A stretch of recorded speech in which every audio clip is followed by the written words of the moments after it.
एक बार माता पार्वती जी ने और देवादिदेव महादेव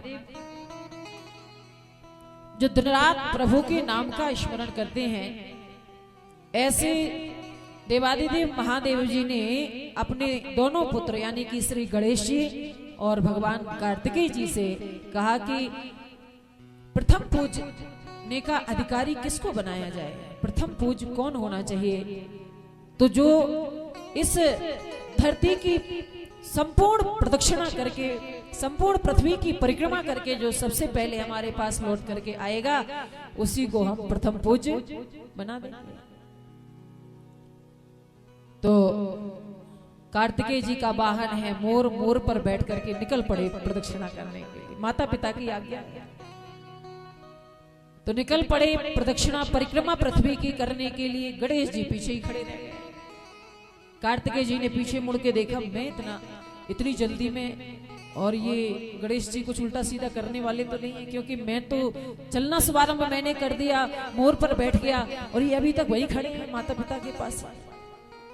चलो जो होगा सो देखा जाएगा, मुझे तो प्रदक्षिणा करनी है, माता पिता ने आज्ञा दी है। निकल पड़े कार्तिकेय जी और गणेश जी ने अपने माता पिता को बैठा हुआ देखा और माता पिता की ही प्रदक्षिणा कर ली, परिक्रमा कर ली।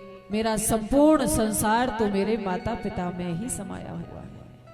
तो गणेश जी महाराज ने प्रदक्षिणा कर ली, माता पिता में ही मेरा संपूर्ण संसार समाया हुआ है। क्योंकि प्रणाम करने से, माता पिता के चरण स्पर्श करने से 4 चीजों में आयु बढ़ती है, जीवन में विद्या का आगमन होता है, संसार में यश बढ़ता है और बल की भी वृद्धि होती है। तो माता पिता की ही प्रदक्षिणा कर ली और कार्तिकेय जी महाराज पृथ्वी की प्रदक्षिणा करके परिक्रमा करके वापस आते, तब तक तो गणपति जी महाराज, गणेश जी महाराज प्रथम पूजने के अधिकारी बन चुके थे। तो हमारे कार्तिकेय जी महाराज रुष्ट हो गए। कार्तिकेय जी को लगा कि ये ठीक नहीं हुआ, ये निर्णय अच्छा नहीं रहा, और अपनी करनी पर भी उन्हें थोड़ा सा गुस्सा आया कि मैं कहां पूरी पृथ्वी का चक्कर काटता रहा। गणेश जी ने बुद्धिमानी का काम किया। मंगला नाम चक्रतारो वंदे वाणी विनायको, मंगलों के कर्ता, अघों के नाशक, पापों को विनाश करने वाले और बुद्धि के प्रदाता, ज्ञान के दाता हमारे श्री गणेश जी महाराज, उन्होंने बुद्धि का काम किया। तो हमारे कार्तिकेय जी रुष्ट हो गए और रुष्ट होकर के अपने आप को खत्म कर दिया।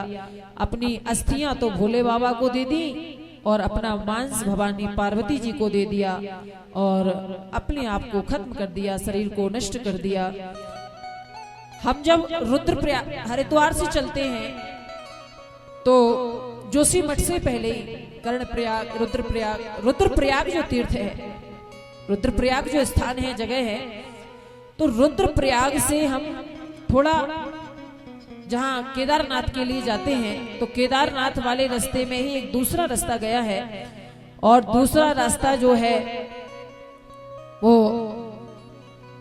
कनकचोरी गांव के लिए जाता है। कनकचोरी करके गांव है, कनकचोरी गांव में हम पहुंचेंगे। तो कनकचोरी गांव से देखो, कई तीर्थ तो उत्तराखंड में ऐसे हैं जिनको हमने खूब दर्शन किया, बार बार दर्शन किया, बार बार हम जाते हैं, लेकिन कई तीर्थ ऐसे भी हैं, कई स्थान ऐसे भी हैं कि हमने अभी तक नहीं देखे।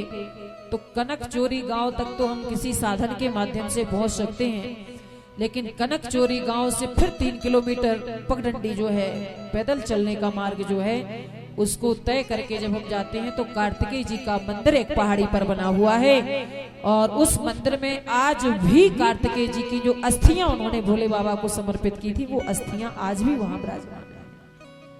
आज भी वो अस्थियां वहां पर रखी हुई हैं।